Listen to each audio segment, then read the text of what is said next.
அப்போ எனக்கு சட்ட ரீதியாக ஆலோசனை தரக்கூடியவர். பிறகு சென்னை உயர்நீதிமன்றத்தினுடைய ஒரு சிறந்த நீதிபதியாக பணியாற்றிய மரியாதைக்குரிய சந்துரு அவர்கள். அப்போ ஒரு மெமோவில் என்ன சொன்னாங்கன்னா, இந்த மாதிரி வெளியூர் போவதாக இருந்தால் முதல்வரிடம் சொல்லிவிட்டு தான் நீங்கள் ஊரை விட்டு கிளம்ப வேண்டும் என்று நாங்கள் ஒரு சுற்றறிக்கை அனுப்பியிருக்கோம். அதை மீறி நீங்கள் போயிருக்கீங்க, அதனால் ஏன் உங்கள் மீது நடவடிக்கை எடுக்கக்கூடாது அப்படின்ட்டு எனக்கு மெமோ. அதுக்கு நம்ம நீதியரசர் சந்துரு சார், அப்போ வழக்கறிஞர், அவர் ஒரு பதில் மெமோ எனக்காக தயாரித்து கொடுத்தார்.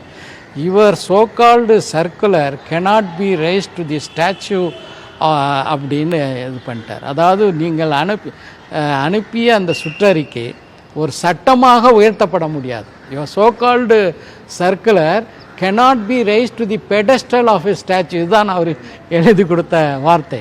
இப்படி பதில் சொல்லும்போது அவர்களால் ஒன்று செய்ய முடியல. ஆனால் அதுக்கு பிறகு வந்த எங்களுடைய கல்லூரியினுடைய நிர்வாகம், குறிப்பாக ஒரு இளைஞராக இருந்த கைசர் அகமது அவர்கள் எங்கள் கல்லூரியினுடைய தாளாளராக செயலாளராக வருகிறார்.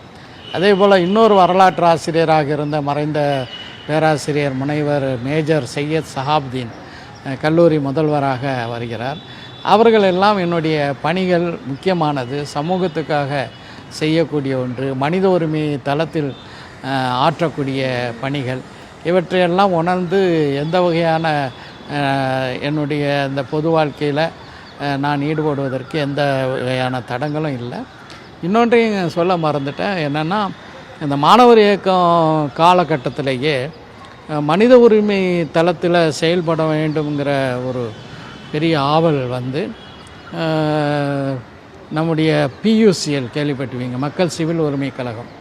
அதில் இன்றைக்கு அதனுடைய தேசிய பொதுச் செயலாளராக இருக்கக்கூடிய டாக்டர் சுரேஷ், அதே போல் நண்பர் TSS மணி, இவர்களோடெல்லாம் சேர்ந்து அந்த PUCL பணிகள்லேயும் மனித உரிமை தளத்திலையும் பணியாற்றக்கூடிய